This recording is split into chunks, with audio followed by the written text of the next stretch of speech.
Welcome to short hand विद्यालय। दोस्तों, ये डिक्टेशन 160 शब्द प्रति मिनट की रहेगी। ये 10 मिनट की डिक्टेशन है। इसका पीडीएफ आपको आपके व्हाट्सएप ग्रुप में मिल जाएगा। ठीक है, चलिए स्टार्ट करते हैं। Ready start. मिजोरम की राज्यपाल के पद से कमला बेनीवाल की बर्खास्तगी इस अर्थ में थोड़ी चौंकाने वाली है कि कार्यकाल समाप्त होने से 2 महीने पहले उन्हें हटाया गया। अन्यथा केंद्र सरकार में सत्ता परिवर्तन के बाद राज्यपालों का यह हश्र नई बात नहीं है। यूपीए सरकार ने केंद्र की सत्ता में आने के बाद एनडीए के समय नियुक्त राज्यपाल हटाए ही थे। नरेंद्र मोदी की सरकार बनने के बाद एनडीए सरकार ने उसी रास्ते पर चलते हुए ज़्यादातर राज्यपालों से पद छोड़ने को कहा। कमला बेनीवाल की विदाई उसी की कड़ी है, बल्कि उनकी असामयिक विदाई का चिंतित करने वाला पक्ष यह है कि उनके खिलाफ आर्थिक अनियमितताओं के कई मामले हैं। कुछ मामलों में उनके खिलाफ मुकदमा चलाए जाने की भी बात की जा रही है, जो यह बताने के लिए काफ़ी होना चाहिए कि खुद उन्होंने पद की गरिमा के अनुरूप आचरण नहीं किया। इसके बावजूद यह प्रसंग सत्ता राजनीति के उस निर्मम पक्ष को उद्घाटित करता है जो केंद्र में सरकार बदलने पर सामने आता है। सत्ता बदलने पर थोक के भाव राज्यपाल बदलते जाते हैं और सत्ताधारी पार्टी के नेता ही उनकी जगह लेते हैं। ऐसी नियुक्तियों के पीछे निष्ठा और पुनर्वास का तर्क काम करता है। इसीलिए दिल्ली में चुनाव हारने के बाद शीला दीक्षित राज्यपाल बन जाती है और इसी तर्क के आधार पर अब भाजपा के वरिष्ठ नेताओं के राज्यपाल बनने की बारी है। मुश्किलें तब आती हैं जब केंद्र और राज्य में अलग अलग सरकारें होती हैं। कमला बेनीवाल के फैसले को अदालत ने बेशक सही ठहराया था, पर पक्षपाती राजनीति के तहत उन्होंने कई विधेयक रोक दिए थे, जिनमें स्थानीय निकायों में महिलाओं के लिए 50% आरक्षण लागू करने का विधेयक भी था। उनकी बर्खास्तगी को विपक्षी दल बदलने की कार्रवाई बता रहे हैं, तो इसकी एक वजह यही है। राजभवन को राजनीति का अखाड़ा बनाने की शुरुआत करने वाली कांग्रेस को बेशक इस मामले में बोलने का नैतिक हक नहीं है, पर भाजपा भी अगर चाहती तो इस अप्रिय प्रसंग से बच सकती थी।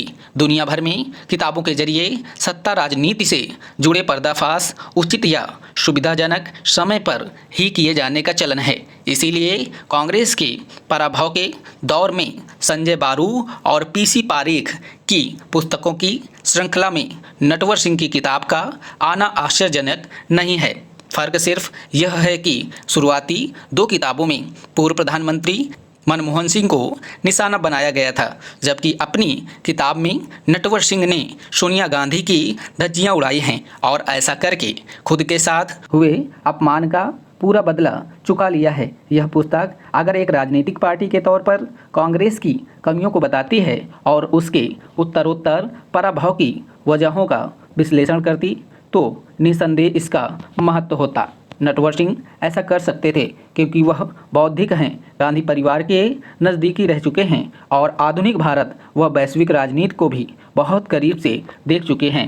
पर अपने सबसे कठिन दौर से गुजर रही कांग्रेस को आईना दिखाकर और अपने बेटे के भाजपा विधायक बनने की पृष्ठभूमि में प्रधानमंत्री नरेंद्र मोदी की प्रशंसा कर उन्होंने अचूक अवसरवादी होने का ही परिचय ज़्यादा दिया है। सनसनी खेद है कि सोनिया गांधी के प्रधानमंत्री पद न स्वीकारने की वजह अंतरात्मा की आवाज़ नहीं, बल्कि राहुल गांधी की जिद थी। किताब छपने से पहले सोनिया गांधी का उनसे मुलाकात करने जाना और अपनी किताब लिखने का उनका फैसला बताता है कि नटवर के खुलासे में कुछ न कुछ सच्चाई जरूर है, पर कांग्रेस अध्यक्ष को सुपर प्राइम मिनिस्टर बताकर वह नया कुछ नहीं कह रहे। आत्मकथा होने के बावजूद इसमें दूसरों की ही कथा अधिक है और खुद को आईने में देखने की कोशिश कम। वरना भ्रष्टाचार के आरोप में कांग्रेस से बाहर होने और अन्य राजनीतिक पार्टियों में भी न टिक पाने के बावजूद किताब में दूसरों को दोषी ठहराने की सोच क्यों है? ऐसी किताबें सनसनी तो फैला सकती हैं, पर इनका स्थायी मूल्य नहीं होता। इस किताब की प्रक्रिया में सोनिया गांधी अगर कोई किताब लिखेगी तो उसमें भी ऐसे ही सुविधाजनक सच होंगे। भूस्खलन की वजह से नेस्तनाबूद हो गए महाराष्ट्र के मालिण गांव में मानो यह तस्दी बस अपने होने का इंतजार ही कर रही थी। 90 के दशक में बनाए गए डिम्बे बांध के नज़दीक पहाड़ियों से घिरे इस गांव में 2 दिन की बारिश ने ऐसा कहर ढाया कि मिट्टी और मलबे में पूरा गांव ही कई फीट नीचे दब गया। पुणे से 125 किलोमीटर दूर यह गांव ऐसी दुर्गम जगह पर स्थित है जहां राष्ट्रीय आपदा निवारण दल की टीम को पहुंचने में ही कई घंटे लग गए। इस हादसे के लिए जितने प्राकृतिक कारण जिम्मेदार हैं, उससे कम मानवीय कारण नहीं है।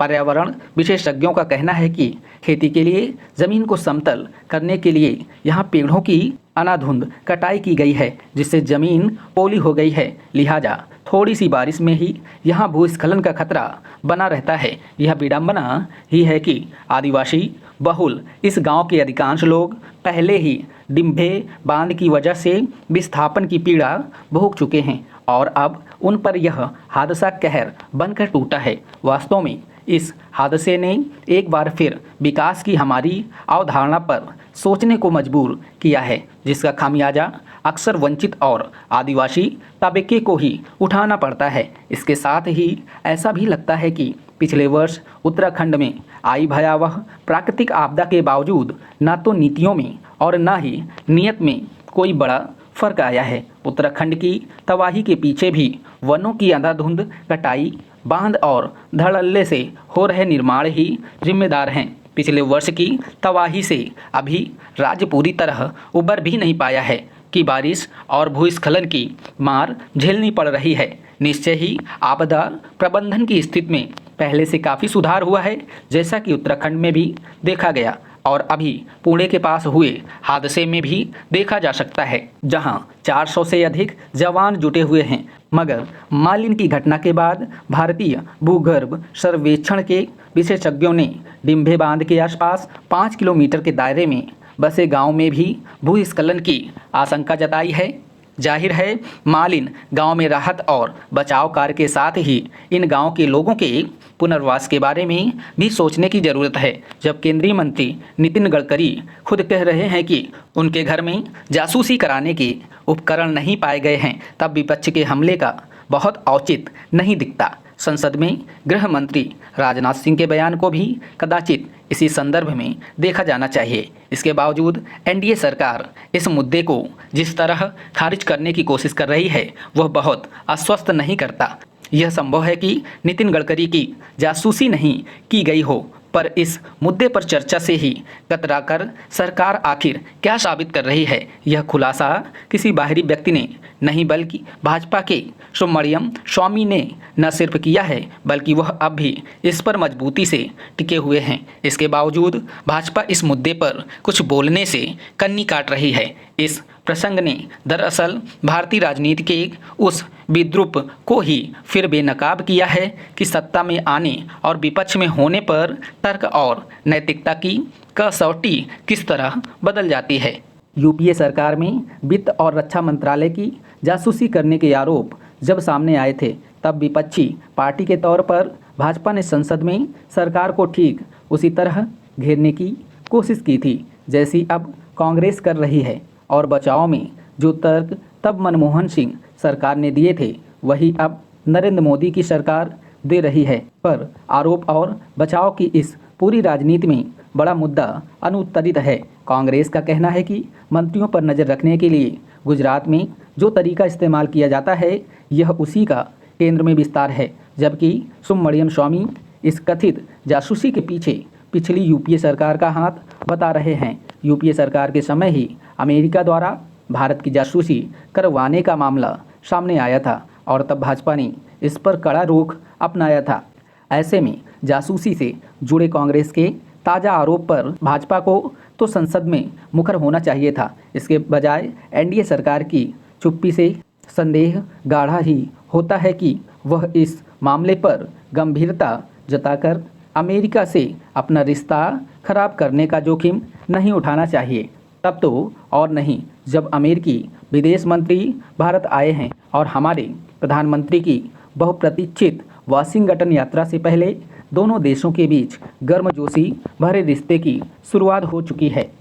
अमेरिकी विदेश मंत्री जॉन केरी ने भारत यात्रा से ठीक पहले जिस तरह से नरेंद्र मोदी सरकार की तारीफ की है, और उसके साथ दीर्घकालीन सहयोग के संकेत दिए हैं। उससे दोनों देशों के बदलते रिश्ते की थाह ली जा सकती है। वास्तव में यह दो तरफा रिश्ता है जिसमें दोनों देशों के हित निहित है।